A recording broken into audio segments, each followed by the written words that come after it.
On aurait dû prendre un guide, Jean-Louis. Un guide? Pourquoi faire? Bah, pour expliquer, je comprends rien. Il n'y a pas à comprendre, Josette. Il y a à ressentir. Ah mais, je ressens pas. Ça fait 1 heure que je ressens pas. C'est long. Parce que tu crois qu'un guide, ça ressent? Oh, bah, ça raconte. Ça apprend, au moins. Apprendre sans ressentir, merci bien. Et pour 15 € en plus? Excuse-moi, monsieur Delarnac. De l'arnaque. Bien sûr. Dans un musée d'art moderne. Mais bien sûr. Par un guide payé par la ville. Évidemment. Tu démarques quoi, Josette? Pierre, le cousin des François, était guide. C'est pour te dire. Celui qui est en prison? Oui, Pierre. Bon, avant de tuer sa femme, il était guide à Toulouse. Au musée de Toulouse. Il y a un musée à Toulouse. Oui, un musée roumain ou grec. Ah, égyptien, je m'en souviens. Il voulait même cacher le corps de Lucette dans un sarcophage. Quelle histoire. Enfin bref, Pierre, il apprenait par cœur les prospectus qu'on distribuait à l'entrée. Il les récitait pendant la visite. Des prospectus gratuits. Et lui, Pierre, pour 20 €, les répétait aux gens, sans compter les pourboires. Tu te rends compte de l'arnaque? À Toulouse. À Toulouse. Putain. Et crois-moi, les gens qui ressentaient pas avant, ils ressentaient pas plus quand Pierre avait terminé. Non? Oh, ça m'étonnerait. Un guide qui va tuer sa femme, quand il raconte les Égyptiens, oh, il y a une vibration, une onde en plus. Tu crois? Oh bah oui. Un futur assassin, c'est comme un héros de Corneille. Quand il parle, il y a de la tragédie dans la voix. On est pris, on ressent forcément quelque chose. Oui, mais je te rappelle qu'il récitait juste un texte qu'il connaissait par cœur. Oui. Et alors, les héros de Corneille aussi, ils connaissent le texte par cœur. C'est comme pour le prospectus, c'est jamais le héros qui l'écrit. Peut-être. Excuse-moi, mais c'est des cons à Toulouse. S'ils font pas la différence entre une visite avec un guide normal et une visite avec un guide qui va tuer sa femme... Ah mais je connais pas Toulouse, hein. En plus, tu connais pas Toulouse. Bah non. Oh, tu sais, Jean-Louis, par moment, je te ressens pas. Chose vraiment intéressante à raconter pour expliquer pourquoi on est en retard. Enfin, je veux dire, pas d'histoire réellement captivante à raconter. Et pourtant, on ne peut pas arriver là et ne rien dire sous prétexte que les explications qu'on va donner sont dénuées d'intérêt. C'est une question de respect, Zulku, et je te respecte. C'est pourquoi je te dois un minimum de justification sur ces 15 minutes de retard. Et en même temps, si je te respecte, je ne dois pas t'assommer avec une série d'anecdotes sur les tracas qui m'ont empêché d'être à l'heure. Surtout quand tu me confirmes, dès que je les ai évoqués, qu'elles n'ont aucun intérêt. Je suis confus. Dans le sens peiné, bien sûr, mais surtout prisonnier de la confusion. Tu n'y peux pas grand-chose. C'est la tendance générale des rendez-vous. Depuis quelque temps, ils sont ennuyeux. Ah, bon, tu me rassures. Je constate une vraie dégringolade des rendez-vous. Pas toi, Sulky? C'est possible. Maintenant que tu me le dis, je m'aperçois que mes derniers rendez-vous n'étaient pas très brillants.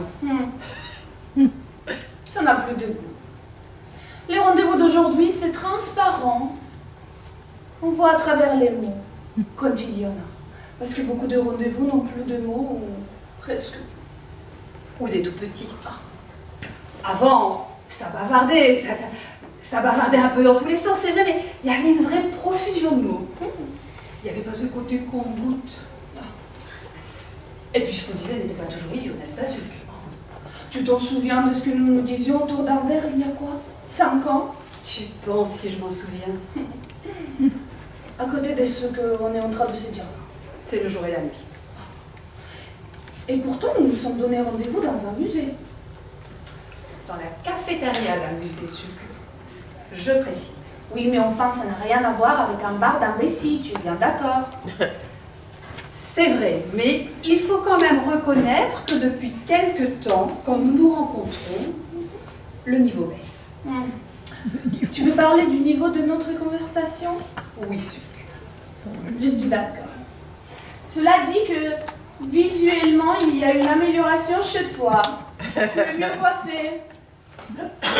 C'est à cause du musée. Je me suis dit, il faut que je fasse un peu plus artistique. Alors je me suis fait une règle. Ah, elle est très visible. C'est un peu mon hommage aux peintres et aux sculpteurs. C'est un bon point. Parce que lors de notre dernier rendez-vous dans ce restaurant à Nantes, tu étais si mal peigné. On aurait dit un poney. Un poney mal peigné. Je m'en souviens, Sulku. Ah, tu n'étais pas très affriolant, c'est sûr. Hein. À table surtout. La bouche remplie de pieds de porc avec des nouilles. Allons-y, allons-y. Tu rajoutais du vin par-dessus. Et tu reniflais comme un insecte de la région, mais pas tropical. Non. Un insecte nantais. Une moule. Une sorte de moule sifflante avec des cochonneries dans la coquille.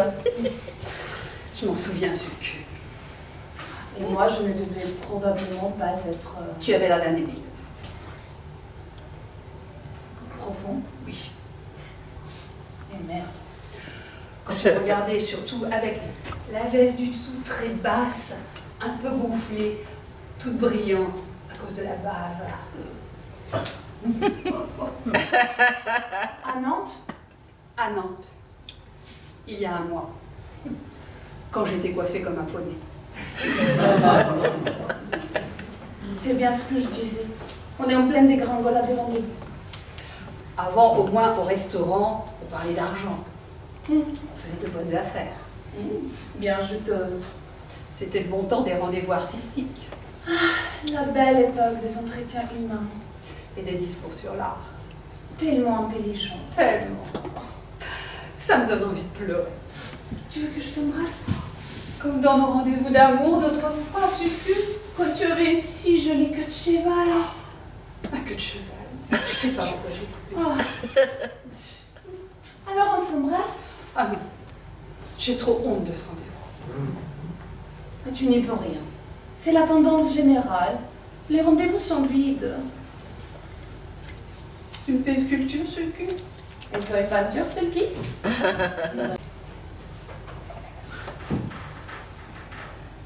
Ce musée est vraiment intéressant, n'est-ce pas, Sulku?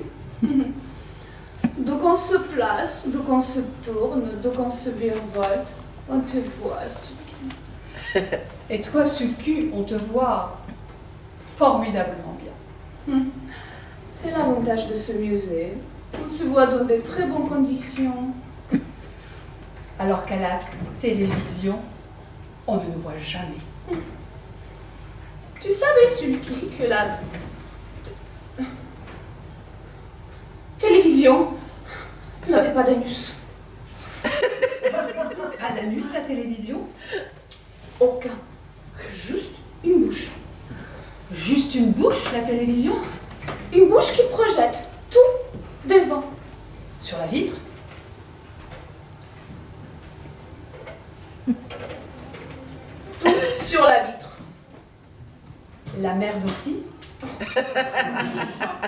Forcément. Puisqu'elle n'a pas d'anus. Forcément. Sulku, Oui, Sulky. pourquoi est-ce qu'on parle de la télévision, à ton avis? Parce que toi et moi, Sulky, nous sommes des œuvres d'art. Ah, ça c'est sûr.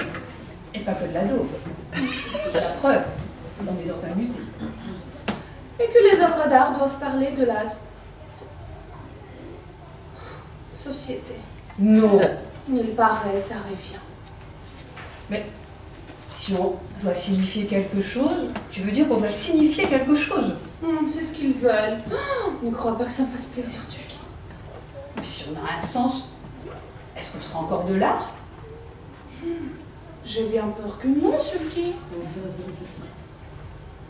Ou alors de l'art populaire? Tu imagines? Ou pire, de l'art bourgeois? Ah, je n'aime pas les bourgeois. Quelle horreur. Sauf ceux qui nous invitent l'été dans leur villa en Corse. Ceux-là, ils sont gentils, Sulpice. Quand ils ont les bateaux et les femmes des chambres. Ah oui, Sulpice. Sinon, je ne les aime pas.